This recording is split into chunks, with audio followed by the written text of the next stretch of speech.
Hi, my name's Toby.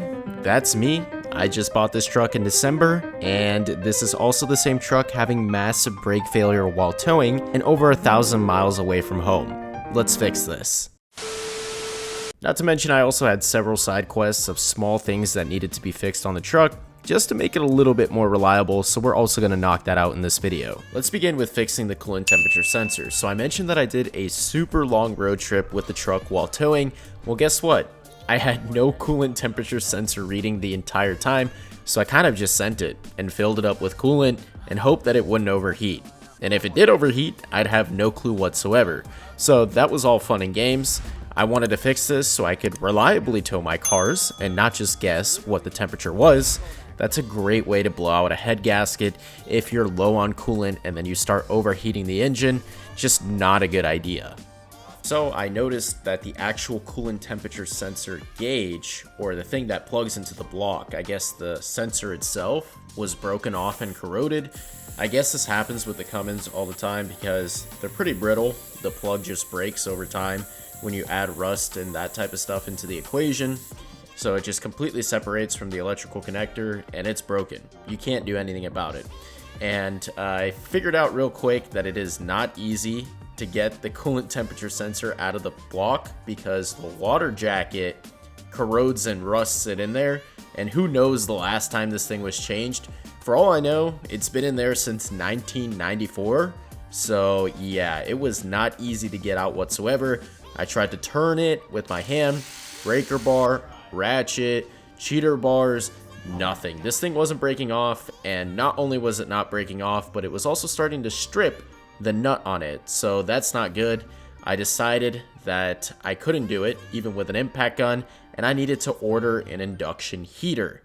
Pretty sure it was like $200 on Amazon. Anyways, it's very useful. It can heat things up very quickly to like 1,000 degrees within a couple of seconds. So all you really need to do is take the coil and hit it directly on the bolt that you want to get out. Now, it's kind of counterintuitive. You don't think that actually heating up a bolt would help it get out, but it actually expands the threads, and that makes it easy to get out and pretty much loosens it up by itself. So after I hit it with the induction coil for around 10 to 15 seconds, I just put the freaking socket on there with a ratchet, and I could turn it out by hand. So without that, it was seized in there. It wasn't coming out. What, should I just put a pan under and let it drain? Yeah. All right, get a pan. Yep. And that is exactly where we'll put that new sensor in when she's ready to go. Only one problem here, nobody was stocking the sensor in store near me, so I had to order it. And of course, I ended up waiting like 2 weeks because there was some crazy shipping delay at the time. And yeah, I just had to wait until I got the sensor to put it back in. So I didn't want to put the old one back in because the threads were really messed up. They were actually like starting to break and that type of stuff. And I was like, yeah, we're not putting this back in. We'll just be patient and wait for this new sensor. Let's not waste any time whatsoever. I got started on the drum brakes. I did watch a tutorial. That's literally how I figured out how to do this because I've never done drum brakes before. It can be quite intimidating, but it's actually pretty easy once you do it. Anyways, one of the tutorials I watched, the guy told me to take out the axle. You don't really need to do that, or you don't need to do it at all, but I guess you have to do it on some newer trucks, and that's why he said it, and he made the mistake. He was like, oh, my bad, but later on in the video, my bad, I already took out the freaking axle, so I was just left with an axle that was out. No big deal, but I did start to get the drum off. It was really difficult because I had a seized slack adjuster. It wasn't moving at all. I couldn't actually retract the shoes from the drum surface, so I had to beat down the drum with a mallet and also a sledgehammer very carefully so that I could get the shoes to kind of compress, and I worked it out over time. But if I didn't have the broken slack adjuster or the seized up slack adjuster, I wouldn't have an issue to begin with. The slack adjuster ring never actually ended up working, never rotated, but what I did is I took a screwdriver and I went from the back and hit these edges until it all came out. Oh, that's a lot of brake dust. I don't want to breathe that in. But yeah, that's essentially what I did. And now you can see this. That is what we're replacing. You can see where the freaking wheel cylinder completely failed, and that's why we didn't have brakes. Well, I was right. You can see exactly why my brakes failed. So this is what your wheel cylinder is supposed to look like. See the seal on this side? Look at the seal on that side. It blew out with all those miles. So it started leaking fluid everywhere. We lost the rear brakes. And I don't think this truck actually ever had rear brakes to begin with. I think they were completely gone. And the only thing that worked was the front brakes. Makes a lot of sense. You can see why.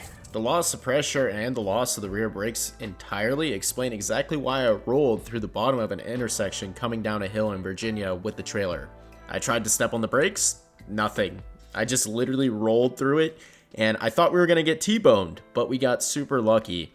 And it is what it is, but I continued now with actually disassembling the shoe from the springs and all that type of stuff. I bought this kit at Harbor Freight that did the job actually and helped me get all the springs off, and you guys will see exactly that. So you disassemble it and you put it back together. Very simple. The entire shoe off, or both shoes. They're sitting right there. That's what it looks like bare, and then we've got all the springs sitting to the side. So I retained all the parts in an organized manner. I took tons of pictures. This is actually your parking brake lever that goes on separately.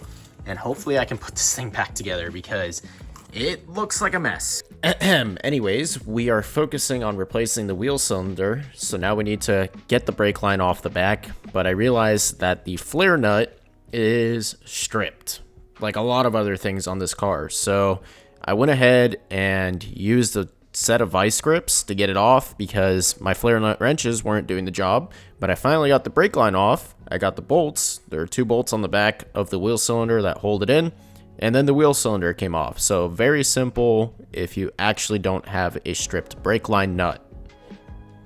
It's a grand time to be alive. Just got that in.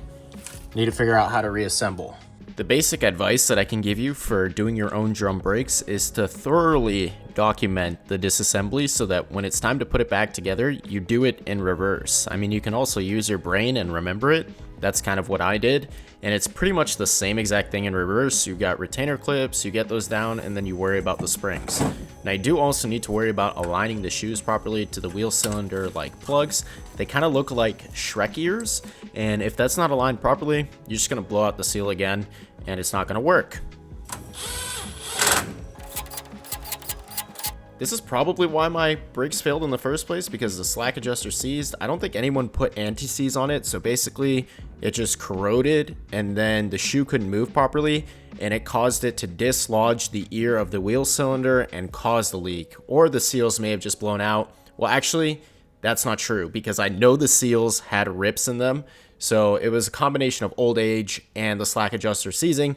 Anyways, you can put the slack adjuster in a vise, make sure you twist it off, get the threads going, and then put anti-seize, like dump anti-seize on the threads and put it back on, and then you can put it back with the shoes. So just make sure that you have anti-seize on that, because if that does fail, you would have done all this work for literally nothing. So to adjust the brakes, you're gonna have your slack adjuster, you're gonna rotate it in whichever way that makes the threads separate so you see them. And this is, while you do that, this is actually pushing these two apart, and what you want to do is take your drum and stick it back on there and basically do that until there's no play and putting it on. So it should be a little bit more difficult than just sliding it on to get it on.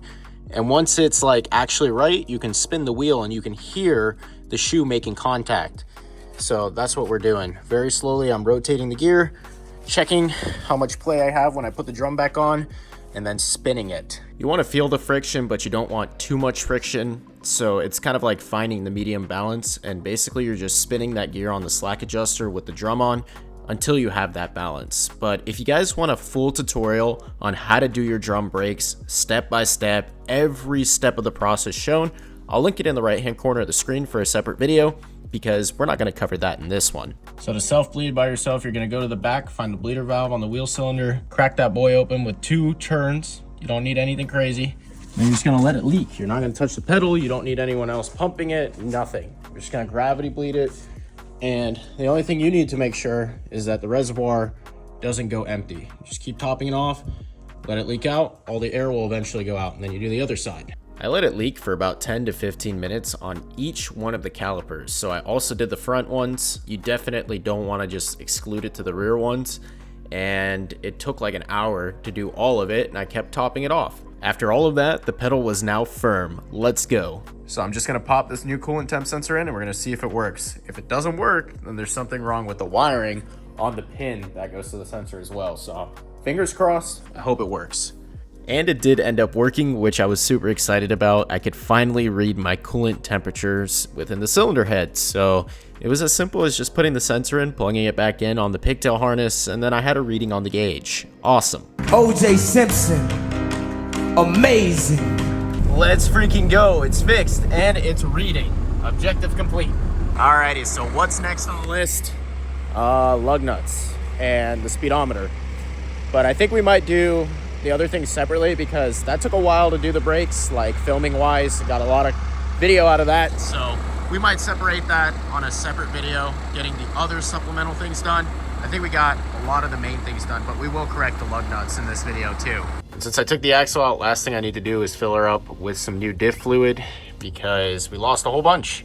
This thing was empty when I took the plug out, and now I've got it filled up. So you know it's fill when it starts leaking out of the fill port. The reason why I want to get my lug nuts sorted out is because my freaking wheel fell off because I didn't have the proper lug nuts when I bought the truck. So I didn't put the improper lug nuts on, but the previous owner did, and then my wheel fell off on the 2,000 plus mile road trip. Then I got the right lug nuts, which are the washer style, and then they didn't fit onto the threads. So I was like, maybe we need to use a thread chaser here. Hopefully that'll work, or else I'm gonna need to get all new studs. And just to clarify, the rear wheels for the dual rear wheel setup had no issue threading whatsoever with the washer style, so I got that all sorted out. It was only the fronts that weren't threading. Maybe like 6 of them weren't threading.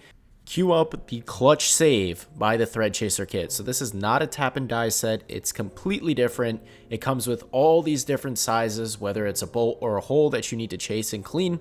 And I picked out my size, which is 9/16 18, and it was pretty simple. You just make sure that you have some cutting oil or possibly lubricant. I use WD-40, it works for literally everything. You place it on the threads, run the nut over it back and forth, and then your threads are good, or they're hypothetically supposed to be good, and we'll find out in just a second when I try to put these new wheel nuts back on. Obviously, it was a massive success. Mission accomplished. I no longer have to worry about my wheels flying off because the improper lug nuts are still on the fronts. So thanks to Flash Shark, they actually sent me some brand new LEDs for the headlights. This is what I currently have. They're LEDs, but you can tell that one side's kind of going out. And these Flash Shark ones are supposed to be much brighter, so we're about to test that theory. That's what the headlights should look like on the left, and the right is basically some of the cells starting to go out on the LEDs. So that's another thing that we're fixing right now. We're getting some solid headlights. The install is actually really easy and took me a whole 5 minutes. You just locate the harness, unplug the old lights, get the old lights out, and then get the new ones in. And these are a lot brighter. If you guys want to save 10% on your order for some HawkGlow Flash Shark headlights, make sure to use code TobyVegaD. You can see how bright they are, and that definitely was a great replacement. We don't have an uneven headlight beam on one side anymore, and if you guys have the factory halogen bulbs, this is really going to step up the quality of the headlight appearance and make it look a lot better with some nice LEDs. Now, I told you all we went across the entire United States with no registration. Finally got the registration. I mean, the fake United States, that's what I was meant to say. And I went with a custom plate as well. So we got the reef one, looks sweet. That's another thing fixed. As you all can tell, we have the proper lug nuts on every single one of these wheels now, and that's going to conclude part 1 of fixing everything wrong with this truck. We're going to do a part 2 where we fix the injection pump and a bunch of the other issues like the speedometer not working. So if you all enjoyed it, please remember to comment, like, and subscribe. I really do like the look of the new lug nuts. It's a little bit cleaner. It gives a good contrast. Some people like the other style, but you can't run the other style because obviously your wheels are going to go flying off. That's not a good thing. What's up, guys? This is Zesty Wash, and I'm going to show you what it does today.